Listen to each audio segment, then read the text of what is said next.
Hey guys, this is Tony Benson with Wealth Builders HQ and creator of Patterns in a Flash. This past week I spotted a few good patterns, so let's take a look and see how they played out. But before we do that, we got to get the disclaimer up there. Not a registered broker-dealer, investment advisor. I will not give you any recommendations or advice. Everything that we do here is purely for educational purposes. If I do discuss a trade or mention a trade, just assume that it is a practice or a paper trade. We do not discuss funded trading for regulatory reasons. So with that being said, let's take a peek. We looked last week at AES, Micron, and RIOT.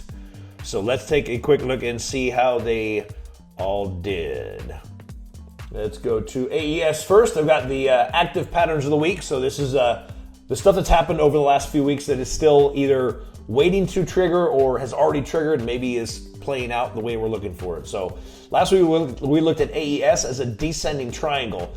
And it is still sitting here dancing between that 24, right around that 24-hour line.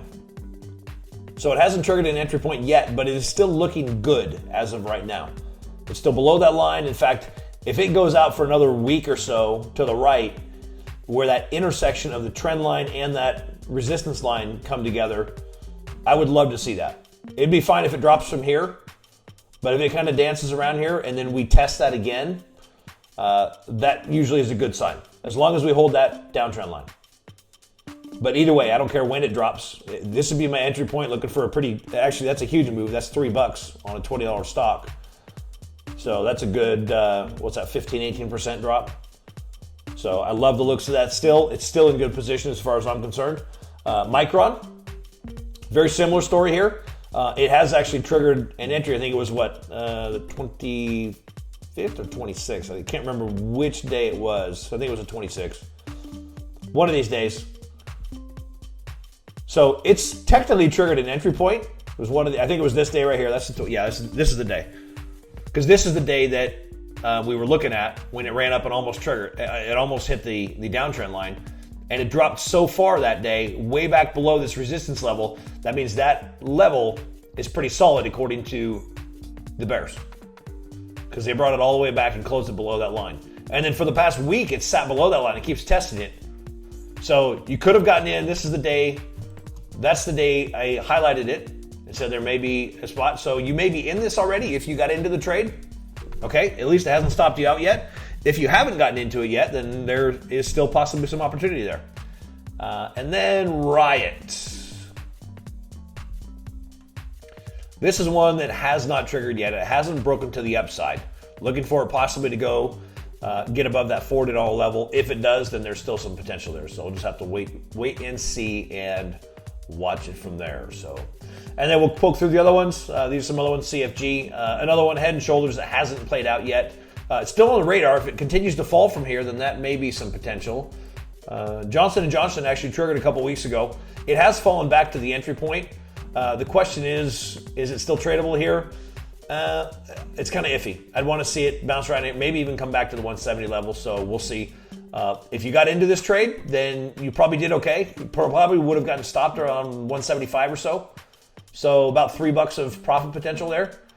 Maybe you would have gotten stopped out this day.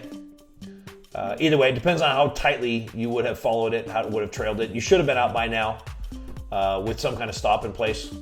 So, but $2 or $3 a move, which isn't huge on a $170 stock, but I don't think the options are terribly expensive on this either. MGM, yeah, this one is pretty much the gated. Actually, I'm going to take that off the list next week. Mo triggered an entry point a few days ago, actually right after the day we highlighted it. Or no, I guess this was a couple weeks ago.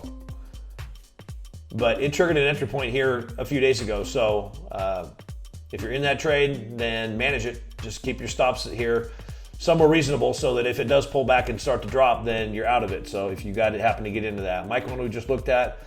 Penn National Gaming, this was the trading plan you see on the screen is different than what we had. We had a bullish trade, and this would have produced a bullish breakout. So, but that changed. Things changed a little bit there. RIOT we just looked at. RRC, this is the one that I highlighted there at that vertical line as a Head and Shoulders, and it dropped just beautifully. Should have stopped out. Probably it would have been stopped out this day here about 1340, 1350. So you would have had a small profit on that if you would have pulled the trigger on that in about a week and a half, 2 weeks. Not a huge stock, but the options were. I think I picked some up for $1.18 paper trade, of course, right? and they went to $1.40 or $1.60 if I remember right. Stopped out for about $1.30, $1.28 or something like that. So, and now this is obviously completely negated, rising through methods today. And then Twitter is another one that triggered an entry point and should have stopped you out. Same thing. This was, I'm trying to remember, this is one I jumped onto with the paper trade was 255, I think it was, and stopped out for 275, 290. I can't remember exactly what it was. So it gets lost to the shuffle. When you trade actively, forget a lot of it. So, and I've trained my mind over 20 years that I don't pay attention to it that much. It's just trading. It's like going to work, right? If you've been doing something for a long time, you don't think a lot about it. It's kind of just you go through the motions. You just do it every day. I don't remember every little thing that I do anymore. So there we have it. So once again, this is the Pattern Lister signing off, reminding you that if you're going to fail at just one thing, fail at quitting. Have a great night. God bless. Bye-bye.